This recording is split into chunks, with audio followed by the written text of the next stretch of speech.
Yeah. So, it's self-correcting, but it's long coming, right? The greed has hurt my industry terribly. Yeah. And I'm sure it has you with yours with like Freon. Don't get me started on Freon. and I will get legitimate, but that's a whole separate podcast. But now we could go down a tangent with it. 35 years in HVAC sitting here. Right. But haven't they just announced it? Oh, it's changing again. Yeah. And of course it is. Well, they're doing that for a reason. Yeah, because they can sell all new units. Well, money. All right, so I had this conversation with somebody, not to go, it's kind of a tangent little deal, but we're on HVAC. Tangents. So I've got a lot of experience in the HVAC department. Right. So I was slinging them in attics in the 80s when I was 17.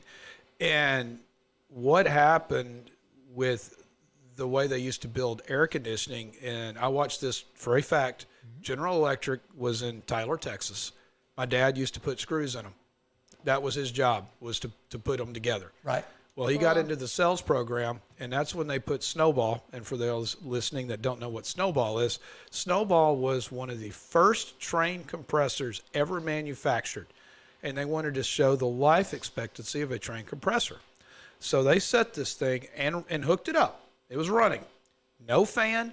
No coils, no nothing. They just wanted it to run to see how long it would last. 22 years.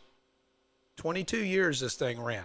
And then they said, "Oop, that was a mistake." That's where I'm going with people. People used to go, and that was part of the tour. So you go tour the train factory. Jay, who's told me about that? In Tyler, Texas. I grew up in White House, where Patrick Mahomes is.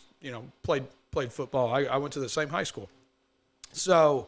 Quality of football players got a lot better as it went along, didn't it? Yeah. So anyway, I didn't play football. I was in a band. Okay. I still play drums. So I had my buddy right there rocking. Yeah. So we taught music. Anyway, where I was going with this is they used to make things, including appliances, including everything else back in the day. They tried to figure out how to manufacture something to actually last a lifetime, which usually equated to 20 or 22 to 25 years. It was a considered lifetime. There's still refrigerators and Amana refrigerators and freezers and GEs and electrics and Frigidairs that are still running today. And maybe not very efficiently, but they're still operating, yeah. Right. So they designed everything to last a lifetime back then. Then they realized they're putting themselves out of business because all we're selling is parts. So in the 80s, I watched this whole shift into air conditioning, and in the 90s is really when I started getting in the sales part of it, and I started watching that longevity shrink from 20 years to 15 years to life expectancy 7 to 10 years.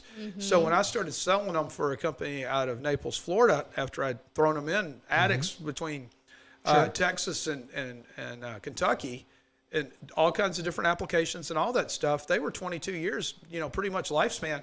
I went down there and it's like, 7 to 10.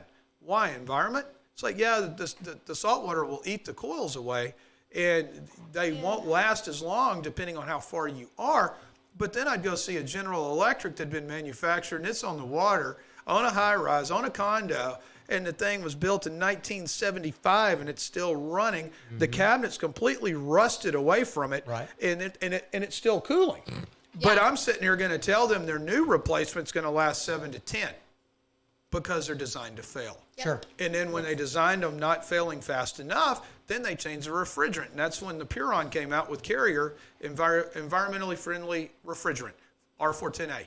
That came out right in the early 90s, going into late 80s, early 90s, and they started making that switch. They were the first ones that had it.